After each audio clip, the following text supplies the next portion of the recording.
gitu loh, seorang bapak punya anak tapi tega ngebiarin rekannya tuh dibunuh. Dia gak mikir apa ya? Akan ini kan punya orang tua juga dan seorang anak juga, kenapa kok dia harus membiarkan gitu loh. Ternyata punya usut, Pak RR ini tuh takut guys sama Pak Ferdi Sambo. Jadi dia tuh selalu mengikuti skenario-skenario yang dibuat sama Pak Ferdi. Dia juga mengatakan Pak Ferdi ini tuh selalu mengikuti pengadilan berkali-kali dan memperhatikan gitu. Nih Pak RR ini ngikutin gak ya maksudku? Gitu loh maksudnya. Jadi dia tuh kayak deg-degan gitu loh, merasa kayak Pak Ferdi ini udah menakutkan, terus punya jabatan yang tinggi, jadi dia merasa tertekan. Katanya seperti itu sih guys. Assalamualaikum, selamat pagi, selamat siang, selamat sore, dan selamat malam dimanapun kalian berada. Kenalin, aku Atika yang akan membawakan program terbaru dari Series Entertainment. Nah, program ini mengulas dan mengangkat cerita ataupun fenomena terbaru bersama aku Atika, dan inilah Jadi Gini Ceritanya. Aku Atika bakalan cerita mengenai kasus Ferdi Sambo yang gak beres-beres, skenarionya berbelit-belit. Aduh, bosku. Nah, jadi gini ceritanya guys. Ini adalah salah satu tersangka yang ada di kasus Ferdi Sambo, yaitu Ricky Rizal Wibowo. Kalian pada nggak tahu kan Ricky Rizal Wibowo itu siapa? Jadi Ricky Rizal Wibowo ini merupakan salah satu tersangka yang berada di TKP. Ricky Rizal Wibowo merupakan brigadir polisi kepala, yaitu senior dari Yosua Huta Barat. Ricky Rizal Wibowo iki udah bekerja sejak tahun 2013 semenjak Pak Ferdi Sambo ini menjabat sebagai Kapolres Brebes. Nah, Ricky Rizal ini kurang lebih pekerjaannya mirip lah ya sama Yosua, cuman dia lebih senior. Nah, Ricky Rizal ini itu bekerja sebagai ajudan dan juga supir pribadi dari Bu Putri serta Pak Ferdi Sambo. Awal mula ceritanya, Bribka Ricky Rizal Wibowo ini pada tanggal 7 Juli tahun 2022 mengantar barang-barang anak Pak Ferdi Sambo dan juga Putri Chandrawati ke sekolah Magelang. Saat di Magelang, Pak RR ini ditelepon sama Putri segera pulang untuk ke rumah Magelang. Nah, saat dia pulang, Pak RR ini mengaku dia tidak mengetahui apa-apa. Jadi pas dia datang di rumah Magelang ini, dia nggak tahu ada skenario dan segala macamnya. Setelah adanya penyelidikan, barulah si RR ini dijadikan tersangka. Karena apa? Ternyata si RR menjadi salah satu tersangka pembunuhan dari Yosua Huta Barat. Si RR diduga membuat grup khusus WhatsApp yang untuk merancang skenario pembunuhan Brigadir Yosua.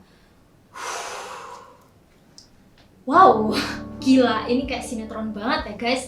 Nah, saat dijadikan tersangka ini, itu tuh sejak tanggal 11 Juli tahun 2022. Wow, awalnya RR ini hanya dijadikan sebagai saksi dari kasus pembunuhan Brigadir J. Namun seiring berjalannya waktu penyelidikan, RR ditetapkan sebagai salah satu tersangka pada tanggal 7 Agustus 2022. Lumayan lama ya.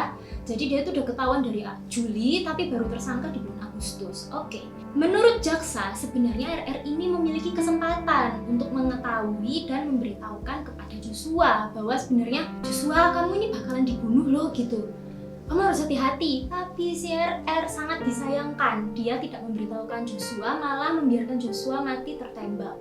Nah, menurut jaksa, ini tuh sesuatu yang dapat dijadikan bahwa dia ini sebagai tersangka karena kaki tangan. Akhirnya si RR dituntut hukuman pidana penjara 8 tahun bersama dengan Bu Putri dan Kuat Ma'ruf. Tapi si Ferdi Sambo dihukum selama seumur hidup dan si Richard Eliezer dihukum selama 12 tahun. Nah, hukuman ini didakwa berdasarkan pasal 340 KUHP, pasal 55 ayat 1 ke 1 KUHP. Nah, ketika Ricky Rizal menyampaikan pleidoy dan juga pembelaannya, Pak RR ini malah menyampaikan ia teringat dengan keluarga dan juga mendiang ayahnya. Dia mengatakan bahwa ayahnya ini mengajarkan dia norma, hukum, dan adat masyarakat untuk dirinya dan adik perempuannya. Dia juga mengatakan ayahnya ini mengajarkan dia cara membaca Al-Quran dan menghafalkan surat-surat Al-Quran. Aduh, Pak Rizal, kenapa sih Pak RR ini tuh udah diajarin baik-baik kok malah terlibat dari kasus pembunuhan gitu loh. Nah, tapi menurut aku ini juga agak make sense ya guys, karena kalau memang bapaknya memang baik hati itu kenapa gitu diceritain di pengadilan gitu kan, sedangkan dia kan mengatakan pembelaan bukan malah curhat, ya enggak sih? Nah setelah itu Pak RR itu mengatakan dia juga teringat dengan ketiga putri dan juga istrinya. Pak RR mengatakan bahwa ia sangat menyesal dan ingin sekali segera pulang bersama anak-anaknya. Dia juga mengharapkan bisa membimbing, membesarkan, dan melihat pertumbuhan putrinya. Menurutku ini Pak RR ini minta belas kasihan sih. Aku ngelos dada sebenarnya ya kalau pas lihat berita-berita ini tuh kayak wow gitu. Maksudku kok iso gitu loh, seorang bapak punya anak tapi tega ngebiarin rekannya tuh dibunuh. Dia gak mikir apa ya? Akan ini kan punya orang tua juga dan seorang anak juga, kenapa kok dia harus membiarkan gitu loh. Ternyata punya usut, Pak RR ini tuh takut guys sama Pak Ferdi Sambo. Jadi dia tuh selalu mengikuti skenario-skenario yang dibuat sama Pak Ferdi. Dia juga mengatakan Pak Ferdi ini tuh selalu mengikuti pengadilan berkali-kali dan memperhatikan gitu. Nih Pak RR ini ngikutin gak ya maksudku gitu loh maksudnya. Jadi dia tuh kayak deg-degan gitu loh, merasa kayak Pak Ferdi ini udah menakutkan, terus punya jabatan yang tinggi, jadi dia merasa tertekan. Katanya seperti itu sih guys, cuman aku gak habis pikir aja. Nah setelah itu pas di pengadilan yang terakhir, dikutip dari kompas.com, si Rizal ini menyampaikan juga bahwa akhirnya dia terlibat dalam kasus Ferdi Sambo. Akhirnya Kejaksaan Agung Jakarta Selatan menetapkan dia sebagai tersangka dan dipenjara dengan hukuman 8 tahun penjara. Nah jadi kesimpulannya ya guys dari aku, menurutku ini Pak RR ini tuh berpotensi loh kalau dia pengen jadi orang baik ya kan. Soalnya kan dia mengaku dia ini dibesarkan dengan keluarga yang baik dan bagus gitu ya. Terus kenapa gitu, sangat disayangkan sekali Pak RR. Ya Allah Pak, padahal nih Pak RR kalau misalnya dia bisa jadi baik tuh bisa. Dia ngebantu Joshua, terus habis itu dia ngelapor, tapi kenapa dia harus ketakutan? Ujung-ujungnya kan apa? Penjara juga toh, malah nggak bisa balik sama anak-anaknya toh. Terus dapat komentar-komentar negatif. Masih untung kalau netizen lah, kalau keluarganya sendiri ngusir, malu-maluin gitu kan, gimana? Ayo. Jadi menurut kalian gimana guys? Dia itu cocok gak dihukum 8 tahun penjara? Atau menurut kalian lebih baik ada persidangan lagi supaya dia bisa dihukum lebih berat atau gimana? Nah, kalau misalnya kalian pengen sharing dan juga berargumen, kalian bisa komen di kolom komentar.